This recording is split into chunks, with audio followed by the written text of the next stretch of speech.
Hey everyone, this is the Love of Cinema podcast. We like to talk movies. If you like to talk movies too, you come to the right place.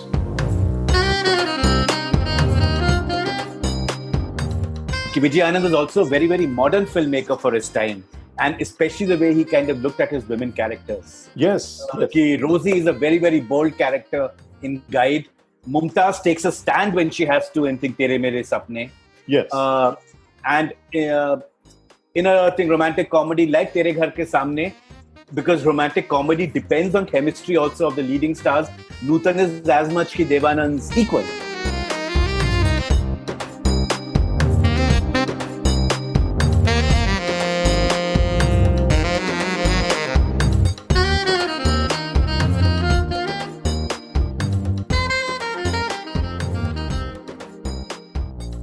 Hey guys, this is Himanshu, and you're listening to the Love of Cinema podcast. I can't wait to share today's episode with you, and the reason is twofold. Today, we're going to be talking about one of our absolute greats, a very special filmmaker. That's one reason. But I'm also excited about the particular film chosen by today's guest to discuss this very special filmmaker. But before that, if you're a first-time listener, do check out prior episodes of the podcast. You can find all episodes on Apple, Spotify, Stitcher, or wherever you listen to your pods. If you enjoy organic conversations centered on Indian cinema, Love of Cinema podcast was created for people just like you. So do consider subscribing. For an independent podcast like this one, reviews make a big difference. So please do take a minute and review us wherever you listen to your pods. Coming back to today's episode, Vijay Anand, or Goldie Anand, as he was frequently referred to, was a special filmmaker in the truest sense of the word. Vijay Anand wrote, produced, directed, acted, choreographed, and edited.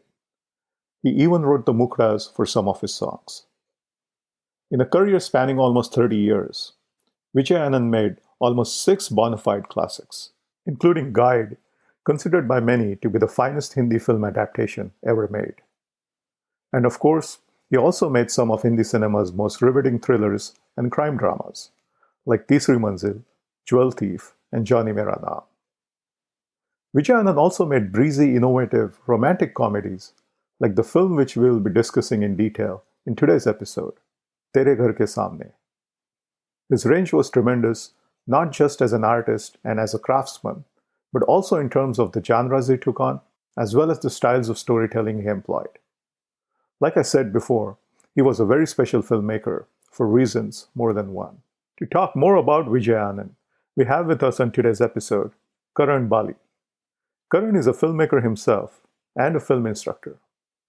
Many of you might also know him as the co-founder of the widely read film blog, Upperstall. Very few know their Hindi cinema like Karan does. When I asked Karan to choose a film by Vijay Anand, which he would love to focus on for today's episode, he chose one which doesn't get talked about as often as other Vijay Anand classics. He chose the 1963 romantic comedy Tere Ghar Ke Samne, starring Devanand and Nutan. It's a film that's packed with Vijay Anand's signatures.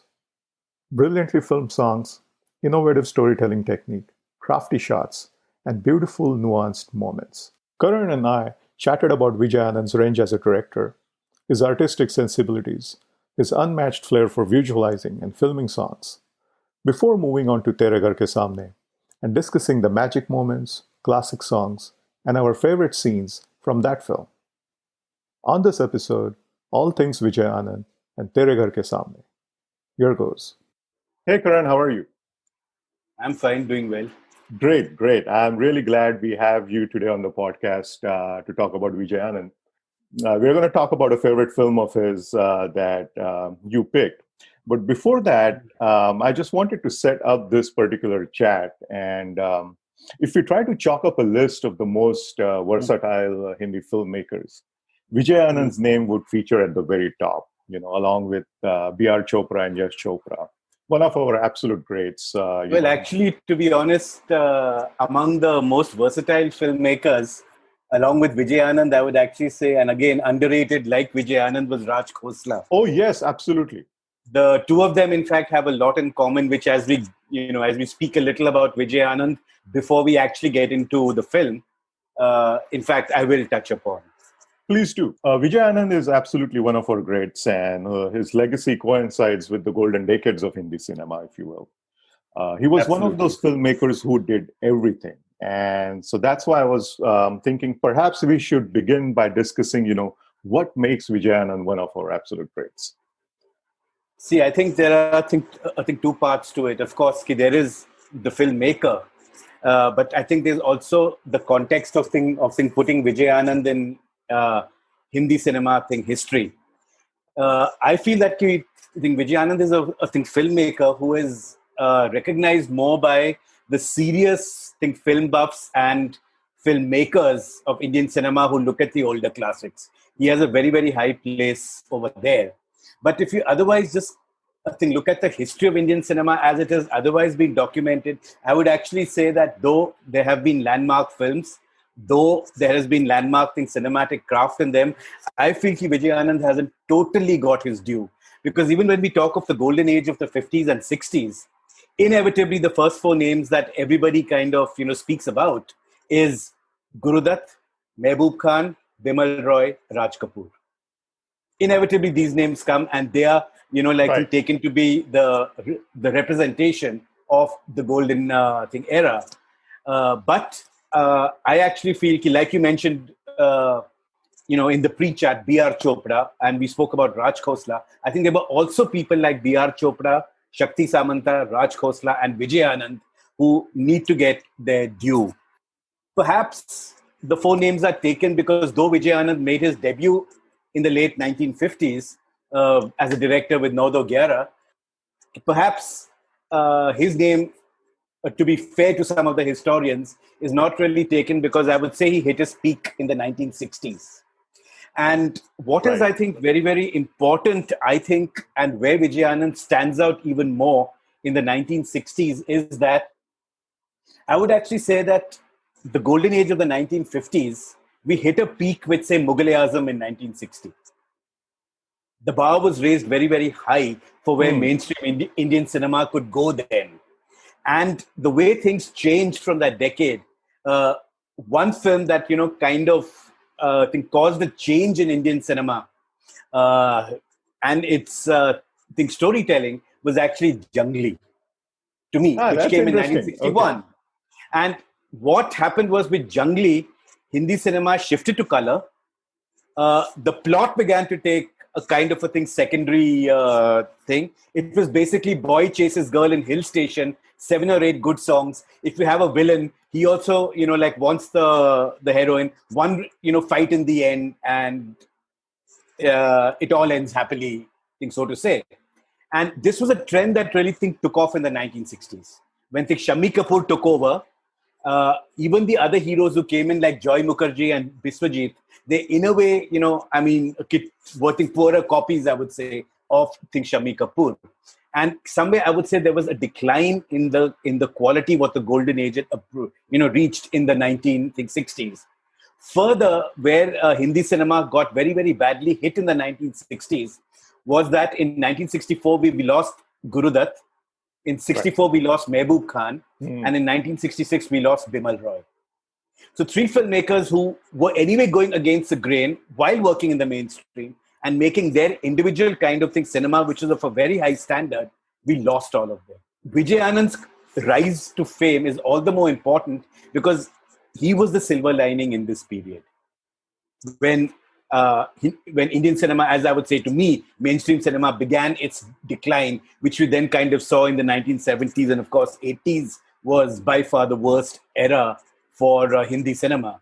When the Telugu producers came in and movies like etc. etc. I think took over there. So Vijay Anand was the one silver lining in the 1960s, who kind of kept the filmmaker, the director as an auteur, so to say, in Hindi cinema alive. But I think what is very important about Vijay Anand and where he went beyond even the Gurudutts and the thing, I think that he had a more sophisticated dramatic craft to complement his storytelling. Of course, some of the shot taking, the track shots, the use of foreground, background in the frame that people like Gurudutt did was, I mean, the films are very, very strong visually. V.K. Murthy's cinematography is absolutely stunning in those movies. But I think Vijay Anand brought in a sense of dynamism. The shot taking was far more dynamic that he kind of brought. He also, I think, became a master as time went on with a longer take. That is, moving the camera, moving the characters in relation to the camera over there. And his camera movements, however complex, I think were very, very fluid. Apart from that, he knew how to explore angles because, again, not to be head on, we use angles in cinema to highlight depth. Because unless you're making a 3D movie, you basically have a 2D screen where you are basically creating a three-dimensional world using lighting, using depth. That, I think, was Vijay Anand's strength in use of angles to create the depth, the use of foreground and background in the film to create depth, to create, as I said, a more three-dimensional image. This is not to say that Vijay Anand was only technical craft. I'm saying one thing that he really lifted in Hindi cinema was the cinematic or technical craft. But he was a very, very strong storyteller. Ultimately, the content comes first. Cinematic craft complements it. And Vijay Anand was an equally strong storyteller. And again, like we mentioned, I think earlier you had mentioned, he was one of those rare ones, along with a filmmaker like Raj Khosla, who could actually straddle multiple genres over there.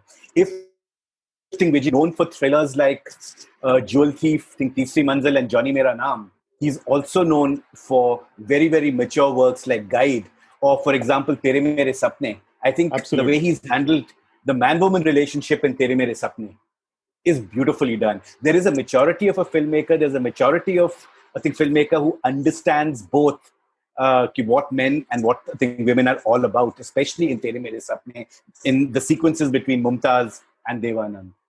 And also what is great about Vijay Anand is while he could be very dynamic, as I said, what maybe the masses might call his shot taking to be very chakachak, so to say, he had to be simple. And, because he understood the emotions that were to be captured at that particular moment. For example, again, coming back to Tere Mere Sapne, to me, one of the most beautiful songs, and this I will again, I think, highlight a little more of Vijay Anand before we enter the film. Sure. Because I think what he was really known for in all his craft, what really stood out was his song picturization. Yes. And so coming back to Tere Mere Sapne, to me, one of the most beautiful songs in it is when Mumtaz is pregnant. They're looking forward to having their baby together. And it's just the two of them lying in bed. And the song is just full of mid-close and close shots of the two of them as they kind of celebrate what is going to be the arrival of a new member in their family. And that is a song which goes, Jeevan ki bagiya, mehkegi, lehkegi, chehkegi. Not only is it beautifully written by Neeraj and, of course, wonderfully scored by S.D. Burman, it is beautifully picturized in a very, very simple manner by, I think, Vijay Anand. The same man could have such complicated shot takings in a song like Hoto Pe Aisi Baat from Jewel Thief, but who could, capture these basic emotions of the man and the woman so beautifully when he had to in a song with pure simplicity. And mind you, it's more difficult to carry off something that is simple than having obvious camera movement or obvious dramatic compositions in it. In fact, I think Vijay Anand actually took song picturization to a new height. As I said, his camera movements were very, very fluid. This worked even better with songs because if you were to go by the picturization of songs in our movies, they're often called playback exercises, so to say. Right. Because the song is actually created right at the script stage, at least by the filmmakers who took their songs very seriously, like Raj Kapoor or Gurudutt or Vijay Anand. They were conceived and specific situations were created for them in the script level itself. And what we see in Vijay Anand is that he built up to these situations. You never had an Arbit dream sequence. Scenes built up to these songs when they came in film. And the song became a natural form of expression. For example, if it was a romantic song of love between the hero and the heroine, there was a proper build-up for them to reach that situation in their character arcs with each other. this I think was very, very important. What thing Vijay Anand did, there was always a proper thing build up, and this even other filmmakers like Gurudat did. In fact, it was Gurudat who Sure. set the formula. I would Right. say how to make the song an integral part of the narrative and move it forward. Now, it's not rocket science. In fact, Ki Majru Saab, since we're talking of this, it will help, I think, people understand. Ki Majru Saab said that he gave 2 points that basically Guru Dutt, most of his songs, as he developed his style, he had no opening interlude. A character would sing in the middle of the scene, and so naturally the song was a extension of the scene. Two, he always asked his lyrics writer to maintain the vocabulary that the character spoke in the song. Otherwise, these lyric writers were Urdu poets who brought in Urdu poetry. So we had situations at times by I think filmmakers who may not in that particular song, let's say, have gone into the finer details in a movie like Howrah Bridge. We had, for example, Madhubala playing a Christian club dancer. Her normal way of talking is very stereotypical as the Christians are in our movies. Ki tum kya bolta hai, man? But when the song comes, it's Aiye Meherba. So Gurudat insisted the vocabulary is the same. And third, this is a point that Nasreen Muni Kabir, who's done a lot of research on Gurudat, that she and me, when we were talking, we were saying that barring that one song in Pyasa where Mala Sena comes down from the moon, he always picturized the songs in locations that characters would inhabit. So it becomes an integral part of the script. It becomes an integral part of their world.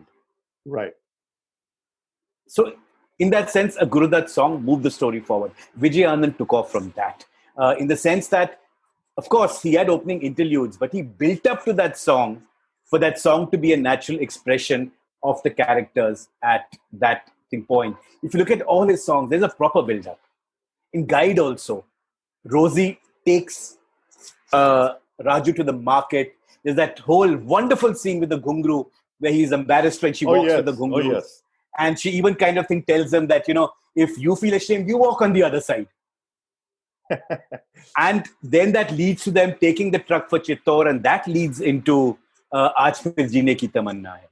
That's some of the most incredible shot taking that Vijay Anand has taken in a song. Again, use of the mobile camera, the use of foreground, background, and that one song of Wahida on the ledge of that in Chittor, and the camera tracking with a low angle is an unforgettable shot. Yeah. I think even today. So also, as I said, I was mentioning that these songs are playbacks because they were recorded in the studio once the situation was created, and once you had sittings with the lyrics writer and the music director, then you recorded it in the studio. They were brought on location and played back for the artist to kind of move their lips too. And over here, I would actually say that again, music gives us, because we've already heard it, it's being played back. It gives us a reference to how long the shot should be in rhythm to the song and how to move the camera. And when Vijay Anand already had that reference, he was unbeatable in terms of how to make the camera mobile, how to make the characters mobile. Sure, in the dances, he had the choreographers, but he worked with a variety of choreographers. But the stamp is there of it's a Vijay Anand song when we look at it. So there was a lot that he kind of, I think, contributed. As I said, he was a fine storyteller. He told stories in various genres. He understood Indian emotions. Again, Guide is a very, very good example of a filmmaker understanding things cinematic language. The book was written in English for a niche audience who read R.K. Narayan. Goldie converted it. He was known as Goldie. He converted it into a movie for the Indian masses. And the moralities were very different. And he did make these changes. And one can understand why R.K. Narayan was maybe not too happy with the film. But I think what Vijay Anand did, the two mediums have got very different languages. You cannot simply transpose one into the other. Cinema is a very visual language. I think cinema, even internal thoughts of characters are shown externally. Whereas, you're able to write about a character's inner feelings, maybe even in great detail in a book. There's a different way you have to show it in cinema over there. And that, I think, Vijay Anand achieved with Guide. Because if you read Guide, there is instant attraction between Rosie and Raju, and they hop into bed. Marco is not that bad a man as he's shown in the movie. But in Right, the right. movie, with the masses, Vijay Anand understood for a heroine to take the step to walk out of a marriage and live in with a man. That also he did in 1965. To live with a man, he really had to justify that she was in a bad marriage for us to, for her, for us to give her empathy and for us to go along with her walking out of that marriage. And in that sense, I would say ki Vijay Anand was also a very, very modern filmmaker for his time. And especially the way he kind of looked at his women characters. Yes, yes. Rosie is a very, very bold character in Guide. Mumtaz takes a stand when she has to in Tere Mere Sapne. Yes. And in a romantic comedy like Tere Ghar Ke Samne, because romantic comedy depends on chemistry also of the leading stars, Nutan is as much ki Devanand's equal. Yes. In that, there is a in that particular relationship. scene. Sorry, go ahead. Yeah. No, go ahead. There is a particular scene in Tere Ghar Ke Samne which I wanted to talk with you later on, where Nutan's father hits her. And I love the way that he has shot that, and we'll talk about that later. But just before moving on to the movie, Karan, is it true that Vijay Anand wrote Taxi Driver when he was only 19? Yeah, he was one of the two writers. It was also written with Chetan Anand's wife, right? Uma. They were the two writers of the script, and he was about 1920 when he was, I think, still doing his BA in Bombay University when he wrote Taxi Driver. And Taxi Driver is an iconic film in the sense that the 1950s, again, because Indian cinema is so varied, and we've got different languages, we've got different cultures. At times, different trends also took place in Indian cinema at different times. And somewhere the world of the urban crime thriller that Hindi cinema embraced in the 1950s, the world of the nightclub, the world of crime, etc., was a very peculiar Hindi cinema trait of the 1950s. Tamil cinema did not pick it up. You might have the odd thriller, or Bengali, you might have the odd thriller.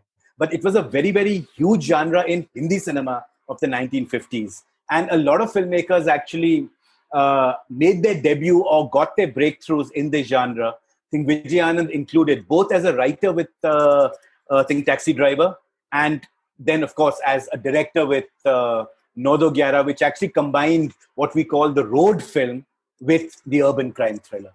Right. So, yes, he did write a thing. And in fact, a Taxi Driver is not only iconic for one of Devanand's most popular roles. In fact, Devanand played the shaded, I think, criminal in a lot of these urban crime thrillers. Yes, he played the man with shades of grey.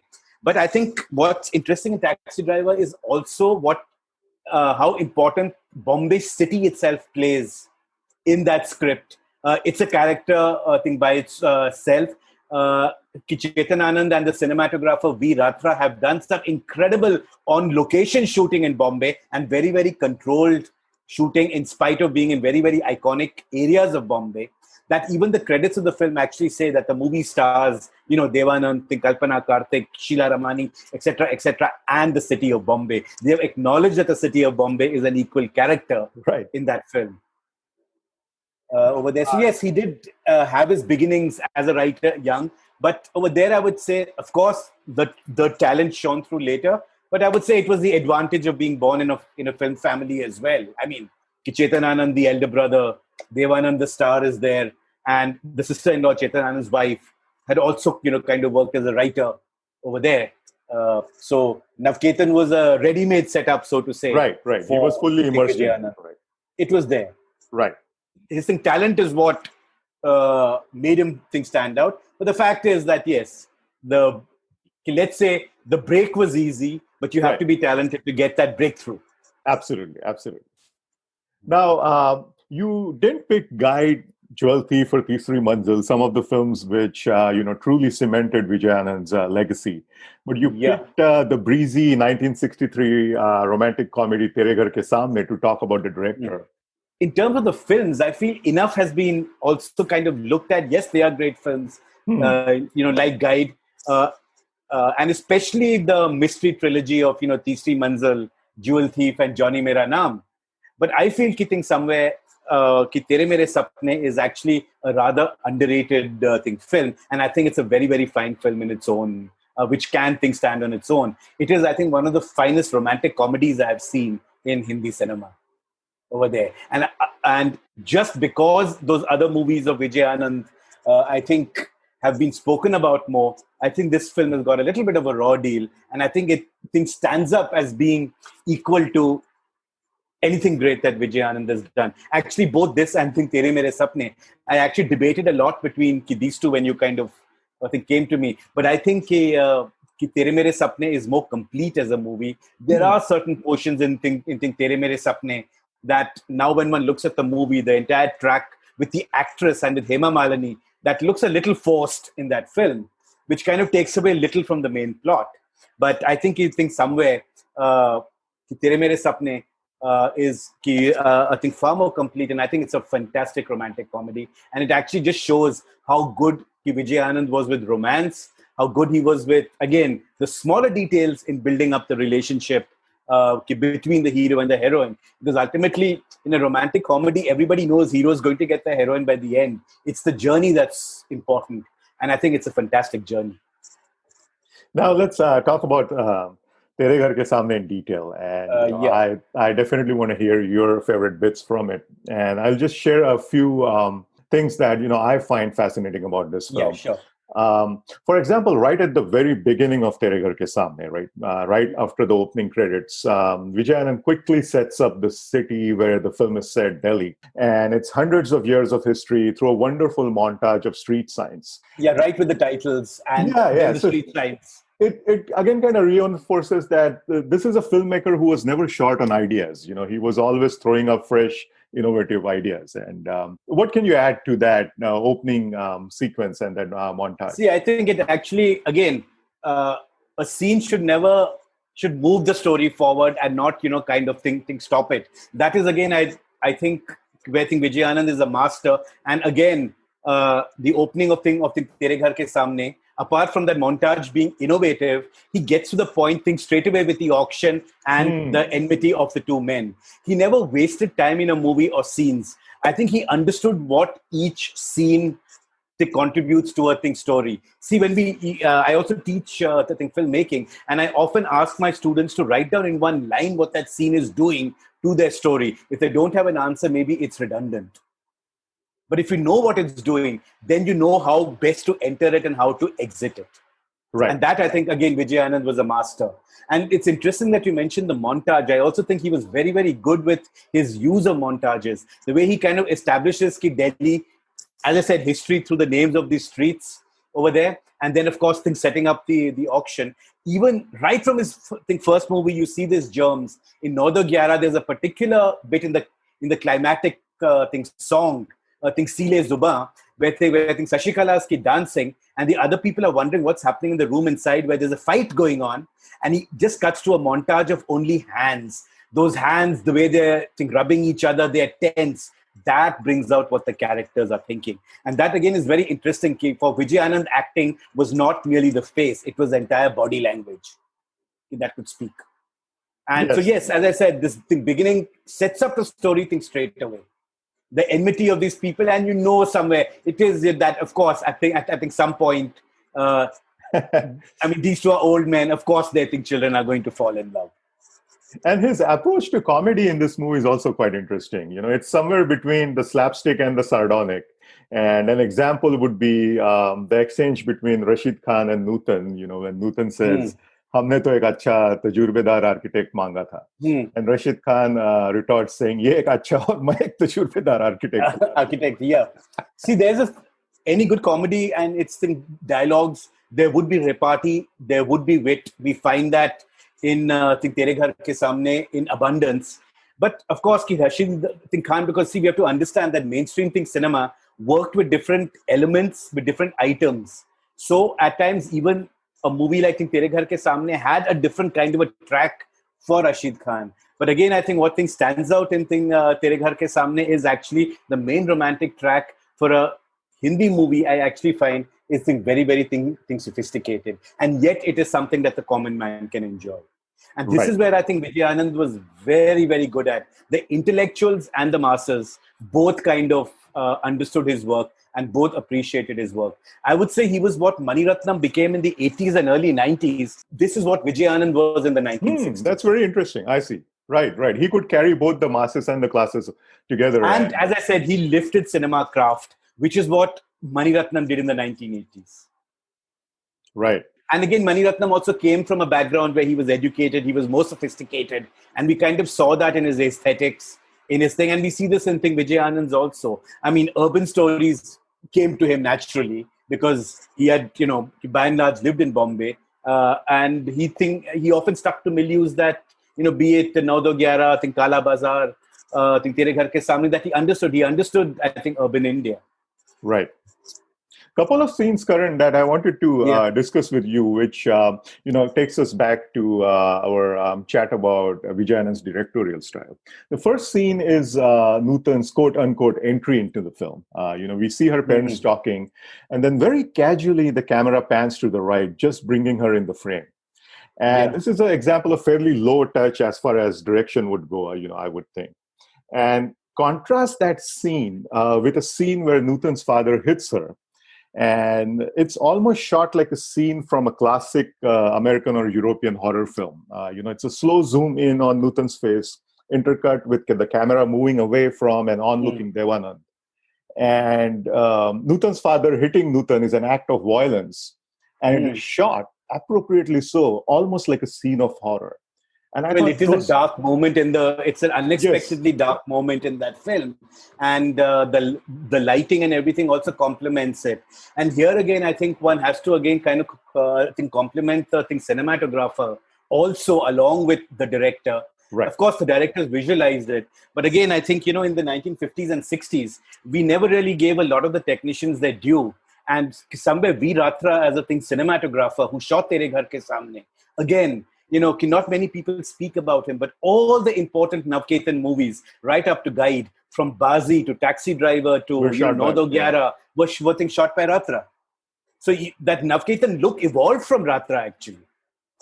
And as I said, the shooting on location, the shooting of the urban crime thriller, and also somewhere, there's not very much a difference. Like low-key lighting is used in horror, low-key lighting is used in the thriller as well. And yes, that's an unexpectedly dark moment. And the look and the treatment of the scene, complements it in Tere Ghar Ke Samne. It is an unexpectedly dark moment. Yes. And it's brilliantly shot. And of course, we cannot talk about Vijay Anand, without talking about his gift for song picturization. Now, Tere Ghar Ke Samne came before Guide, Jewel Thief, Tisri Manzil, and Blackmail. And like I said, the films which would cement Vijay Anand's legacy as a filmmaker, and especially his legacy as a stunning director of song. But would it be fair to say that Tere Ghar Ke Samne was where we got more than a glimpse of that particular talent of his? I think the talent of Vijay Anand as a song picturizer of Promise was there right from Nau Gyara. If you look at the club song between Sashikala and Helen, that opening shot, the way the characters come, he picks up another character, moves the camera, and that ability to conceive, the long take. We see that right from Nau Gyara. In a song like Kali Ke Roop Mein, Chali Ho Dhoop Mein Kahan, the way he could use the foreground and the background, the way he could move the camera with his characters, these germs were there from his first movie. But yes, being a very, very young man of 22 when he kind of directed Nau Gyara, the movie is a little raw in places because it's a newcomer's first film. Sure. What you see are the germs over there. But you see that developing from Kala Bazaar, where the song in the train, again, it's just Wahida on the upper berth and him. I think Apne To Har Aap Ek Tufan Hai. I think that's a song. Apni To Har Aa Ek Tufan Hai.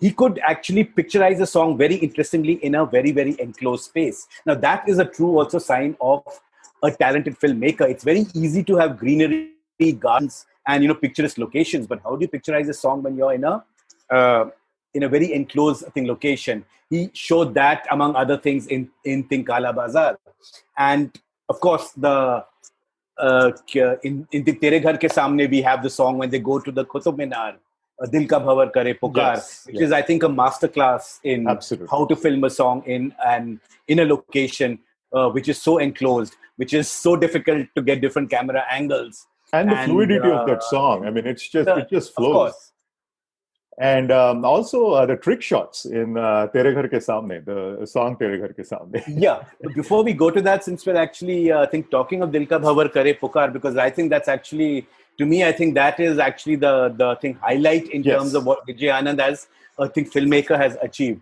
Now, as I said, he always built up to, and it becomes a natural expression for the actors at that particular time. The romance of Devanand and Nutan is beautifully built up as they climb up the Qutub Minar to lead to the song. Now, that's the beauty actually of that song. The romance is so beautifully built up with small touches as they are climbing up the Qutub Minar. And Right. even in that, his play of words, for example, is so beautiful that I think one point Devanand tells her, can you hear what my heart is saying? And so he's going, and he goes like, hmm, hmm, Hmm. hmm. And he says, is your heart also going, hmm, hmm, hmm? She says, it's saying something, but it's saying something else. He says, what? She goes, uh-huh, uh-huh, uh-huh. Then after a while, as they climb up, he goes, is your heart still saying, uh-huh, uh-huh, uh-huh? And she says, hmm. Now, the way he's used this, Right. it's beautifully written. Yeah, And then, that's of course, you've masterful. got an actress like Nutan that, when they reach the Qutub Minar, I think she was a phenomenal actress who could give an expression and not need dialogues for us to know what she's thinking. Because she was one of the most expressive actors we've ever had. And there's a beautiful moment before the song on top where, he says, Ki, now see, you have, brought me so high. Now, there are only two things there are only two elements which can take us higher than this. And she says, the first, and he goes, God. And she says, or dusra, he's going to say pyar. And of course, he says pyar. The way she slightly lowers her eyelid, has a little awkward look on her face, immediately composes herself and says, now shall we go down? It is such a beautiful moment that her feelings, I think come out, and so subtly done. That is screen acting, where the thing camera picks up every small gesture. You don't have to kind of be in your face over there. It's such a beautiful moment. Now, coming to the song itself, for a space like that, the camera angles, the little bit he could move the camera, all that is so beautifully done. And at the same time, he of course created a set of the Qutub Minar where he mixed Sure. the actual thing. Right. But again, now here is a filmmaker who understands that space in cinema is how we show space through the camera in that frame. The Qutub Minar also has the advantage of being the same floor after floor, the circular thing staircase, one landing, another staircase. And I remember reading this thing somewhere, I think long back, that he actually created the top, one floor, one landing, and one more floor. That was the set. I see. Because, and in this, we get the feeling they've climbed up the whole thing and they've come down. Of course, as I said, the advantage was that each floor is the same. It's like in, I think, what's this? The Big Bang Theory. They climb the same set of stairs, Yeah, the yeah, actors, yeah, yeah. over there, Did the because same. every floor Yeah. is the same Right. for them to reach the third floor. So the set of the Qutub Minar was kind of created that way, and obviously wider so that he could place his camera. But even in that, it's not merely a romantic song. As I said, it builds up. The romance is built up. It leads to a natural expression of the hero and the heroine in terms of declaring his love for her responding with all the right reactions. But even in it, there are small touches. Like in the beginning, when he's flirting with her, and in a way, it is a public place. And when Vijay Anand makes a cameo as a professor climbing up the stairs, Right. she gets quite angry with Devanand that he's doing this in public, and she gives him a push. But by the end of the song, when they hide themselves in the blanket from other people, she's an equal participant. So there's even a small character arc moving Right. of that Right. romance within that small song. nuance. Yeah. Exactly.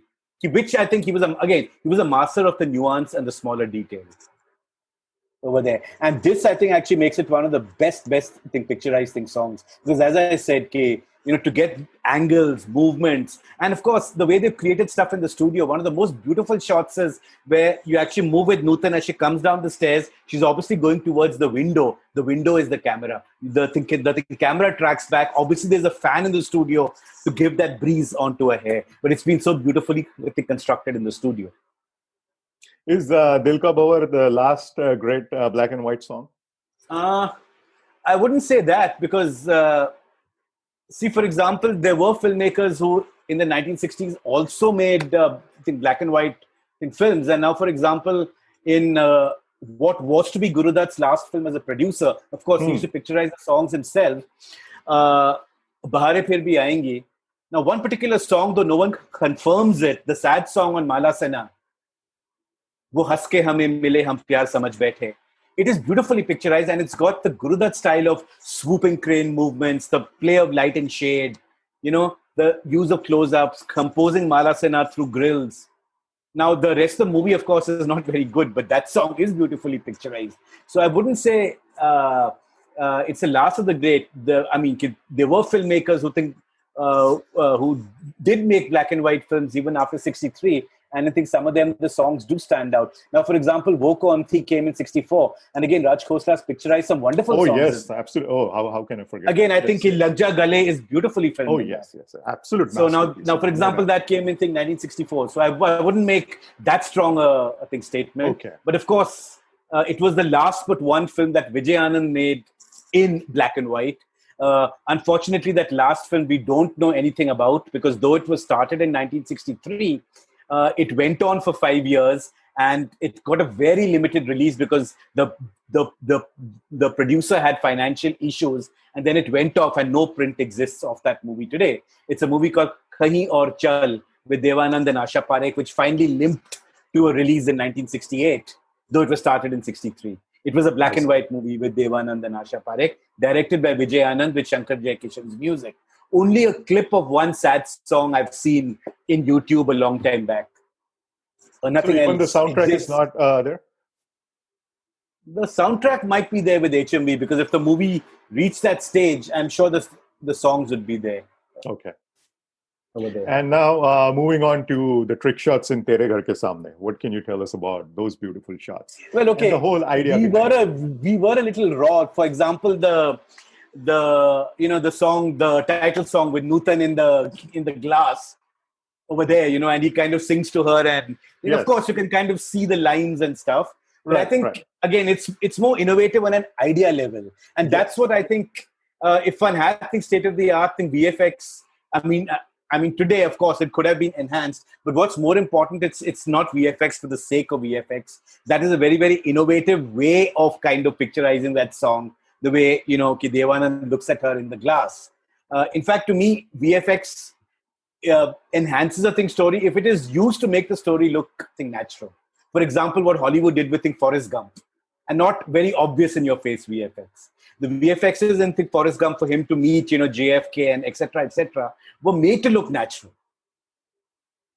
And it's the innovativeness of the situation. And that's what I think one sees even in the title song of Tere Ghar Ke Samne. And again, the small touches. The most beautiful moment in that is when Rashid Khan puts in the ice cube. Oh, yes, I love and that. She starts to shiver. And see now he's integrated that as part of the picturization. Yes, that's brilliantly done. It's not merely an idea. See, in fact, again, Vijay Anand gave a lot of thought to his songs. What sort of sets would he need for that song? Now, for example, in Johnny Mera Naam, Tin Koi Pal Bhar Ke Liye Hame Pyar Kar Le Jhoota Hi Sahi. He created that set of that house with windows, so many windows, for Deva Anand to go from window to window to window to window. Over there. So think similarly, even here, he creates a very innovative situation, which he then kind of films beautifully, and in that he adds his touches, his little details. That is such a wonderful moment with her in that glass. And there's one more striking thing about Vijay Anand, and I think you already touched upon this. But if we were to talk a little bit more about it. The songs in the film are very smoothly transitioned in, almost like stage musicals where dialogue kind of segues into the first line of the song, whether it is Dekho Ruta Na Karo or Tere Ghar Ke Samne. And he has done that in various other films too. Where do you think this comes from? Like, is this... this comes from I think... Or American musicals that he watched? Or See, obviously we looked at the musicals and ever since Alamara, the song and dance became a very integral form of our movies. And sure, I think someone like Vijay Anand saw a lot of Hollywood. People like Gurudat saw, I think, a lot of Hollywood. But I think they Indianized it to our way of storytelling beautifully. And as I said, they understood to create situations for the songs, to build up into that song, and then to make that song extend the plot. So it also, kind of works on that level because it moves the story forward. And that's what I kind of mentioned. Ki Vijay Anand built up with scenes. Each of the songs that you see, there's a build up. Even like I said, Ki Dil Ka Bhanwar, the build up is on climbing up the stairs. Then the song finds expression. So each of the songs you see, there is some build up into it. I think even, for example, the club song in Tere Ghar Ke Samne. They go over there. Nutan comes there. There's no table. He offers the table. All that leads to them being there together for the song. It's not merely cutting to a club song. So he also kind of made sure it was a very integral part of the story. And hence, as I said, scenes built up to it. And so it appears to be an integral part of. Also, in those days, the songs were short like scenes, with the continuity, etc., etc. So they appear to be extension of scenes. But like I said, the playback and the speed of the tempo of the music gave you a reference point of how fast or slow should you move your camera for it to go along with the music. And what do you think is Tere Ghar Ke Samne's influence on subsequent films? See, that is a bit of a difficult question. I would say parts of it in terms of how a sophisticated romantic comedy or moments between the hero and the heroine can be created, which I think filmmakers, like if you look at Yash Chopra, he picked it up for his romantic moments in that sense. I would say I think Vijay Anand's contribution, be it in Tere Ghar Ke Samne, yes, it did. Again, I think see that in the Mani Ratnam romances again, somewhere where there are, some great moments between the hero and the heroine, and the romantic scenes do bring a smile to your face. That kind of a legacy, I think certainly a movie like Tere Ghar Ke Samne has. But it's very tough again to say if an entire movie having that kind of an influence, because Indian cinema itself has various, we have this tendency of the Navrasas that we must have all the, the 9 basic emotions in a movie. So I wouldn't say that but definitely the most sophisticated, I think, romantic comedy situations in our movies do owe it. I mean, for those who would look back at our past, would look at Vijay Anand in those scenes. Right. I'm not sure. I really haven't thought about this as much. Really, what is the legacy of Tere Ghar Ke Samne? Because, as I said, it's also been dismissed as a lightweight Vijay Anand romantic comedy. It's only when you get into it, you see there's much more in it. But that is a craft that any filmmaker brings. Yeah.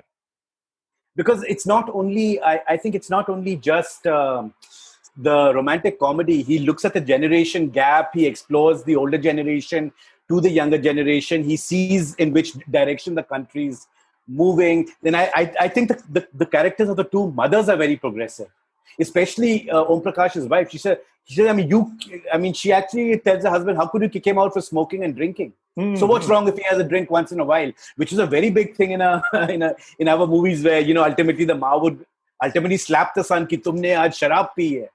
But here she says, what's wrong if he has a drink? In fact, she actually tells the father, at least he has whiskey and brandy. He doesn't drink tharra. Yeah. That was a wonderful thing. And the way she tells him at times that even she's felt tempted, to have a peg or two at the club. Right. Yeah, there was always this touch of a progressive voice to Vijay Anand. And we see that again through most of his films. True. So I think that he did bring a sense of modernity. He did bring a sense of sophistication. I haven't really studied if Tere Ghar Ke Samne has specifically built a legacy of its own with such a thing. But I would say elements that Vijay Anand has, we have seen in other filmmakers. Like I said, again, Mani Ratnam, the way he handles the boy-girl relationship and dynamics, what he did in the 80s, to me, has a lot of seeds of what at times Vijay Anand has handled in romance. All right. Now, a couple of quick rapid-fire questions. You ready, Karan? All related to Vijay Anand. It's not really my thing. Forte, but anyway. No, just these are pretty open-ended. So, the best Vijay Anand film, craft-wise? Jewel Thief. Most underrated Vijay Anand film. तेरे घर के सामने, तेरे मेरे सपने. Now I'm going to ask you for double bill suggestions for the following Vijay Anand films. And this could be Hindi, English, or any films that you would think would make a good double bill with it. Guide. Guide. Maybe Tisri Manzil. The two are so radically different from each other. That's very interesting. Yes. And Tisri Manzil actually followed Guide in Vijay Anand's filmography. Yes. So it was also a jump for the director. Right. Now, Johnny Mere Naam. I would say Ki Tere Ghar Ke Samne. Again, I would like to, because I think just having a double bill of different genres brings out Ki Vijay Anand's versatility even more. Okay. And your favorite Vijay Anand film, is it Jewel Thief as well? It's hard to say one. I'm a big admirer of the Tere Ghar Ke Samne, right, Jewel Thief, Guide, Tisri Manzil, and Johnny Mera Naam. Let's say these 5. Okay. And of course, Ki Tere Mere Sapne 6. But yes, it's very tough to say one favorite because I think there's a lot to savor in many a Vijay Anand film. Right. Anything else you would like to add about this wonderful filmmaker? It's a bit inexplicable that when you kind of look at its career as to how fast the decline happened in the 1970s, I really haven't understood that. And it affected him a lot, right? I was reading that he... it did, because he did become a bit of a bitter person. And that's a little, I think, surprising to see the rapid decline from one great movie after another. I think even Blackmail had its issues, though it's the last movie where I would say there are sparks. Oh, yes. I like that film. Yeah. The Vijay Anand, that one, kind of new. But again, like I say, unfortunately, the other thing which hurts one is that while they are, great filmmakers, I don't think we do justice to their memory. Time is very unkind to everyone, and it has kind of been to Vijay Anand also. To me, the most heartbreaking thing when he actually died was that there was only a scroll in the news in the bottom speaking about his death while they were covering live Raveena Tandon's wedding, the crockery that was going to be used over there, and the kind of thing. And when someone like Vijay Anand passes away, he didn't. If he didn't get his due as high as Gurudutt or Raj Kapoor, then I don't think he got his due in death either. That is a bit of a tragedy. That is very sad. Yes. And that's why I try to pick the topics for my podcast, where I want to cover things that, other people are not trying to, haven't done, or maybe not as much as, have attempted before. So that's why I was trying to look for something on Vijay Anand, and there is barely you can find, you can find a couple of interviews. Well, you can. I mean, because as I said, there is a certain class of film students. Yes. Cinephiles are there, right? Serious cinephiles who will always rate Vijay Anand very, very high. Absolutely, and who will always be on their list of favorite directors out there. So that's there. I just feel at times maybe history has not been as kind to him or given him his due as it ought to have. Well, this was great, Karan. Thanks a lot again for your wonderful inputs and bringing so much insight to our discussion here. Welcome. Thank you. If you liked the episode, do spread the word about this episode and the podcast on social media. And don't forget to subscribe to the podcast wherever you listen to your pods. Also, do drop us a review in Apple Podcasts when you get a chance. You can follow me on Twitter and Instagram at Love of Cinema SF8 for podcast-related updates and my tweets on all things movies. That's the episode. This is Himanshu signing off, and like always, thank you for listening to the Love of Cinema podcast.